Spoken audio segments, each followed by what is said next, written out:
السلام عليكم أصحابي بوقت أشجع وأكونا قربت صوت دبعي كم حاوي بوكوانكي بوكتوغي وكسوهيدي لبضة iyo book 3 oo aditi fobia soo buugta waxa ugu tala galay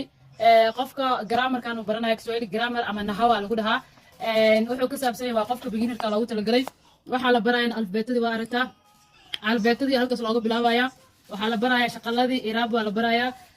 waxa la barayaa salaantii ku xigto dadka sida u salaami lahaa salaamu rasmi iyo salaamu caadi kawaida halkan utambulishi qofka magaciisa jina langu iyo waxaas uu baranayaa halkan wuxuu baranayaa familia na mahusiano yao oo ku saabsan familkiisa iyo magacyada halkana baba mama waxaas iyo lahaashihii halkaas ku qoran halkan waa jumlado gagaaban oo ugu talgalay soo marka buugan waa naxwihii waa jumladooyinka sida loo isugu xiraayo waxaas dhan baa halkan ku kooban waa ilaa adi buug yar waaye page-kiisa fiirinaynaa waxaa weeye ilaa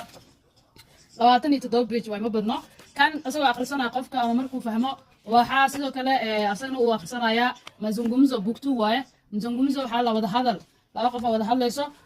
halkan waxaa ku yeesho wada hadal wada sheekaysi mazungumzo nyumbani laba qof oo wada hadlayso mama mtoto hooyo cunugeeda wada sheekaysanayaan habari ya shule iskuulkay ka wareysanaysaa waa turjumay Soomaaliya lagu turjumay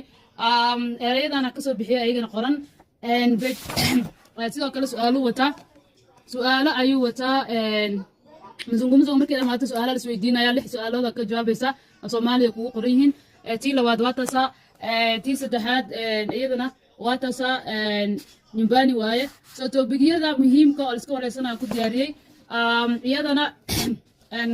asna waa buug yar waxaa waaye ilaa 25 page waa malaynaya 25 page waaye sorry asna waa 27 labadaas buug sidaas isku isticmaalaysaa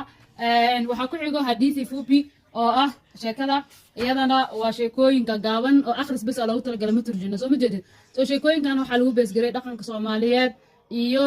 Soomaalidii adiga magac John iyo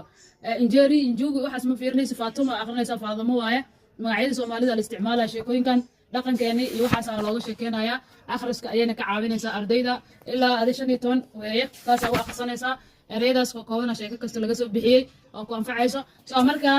buugaagtii waa kuwaas saddexda buug hal buug ay isku yihiin waa kala qaybay sababta u qaybin waxa way ardayga inuu si fiican u fahmo kana ku bilaabaysa kana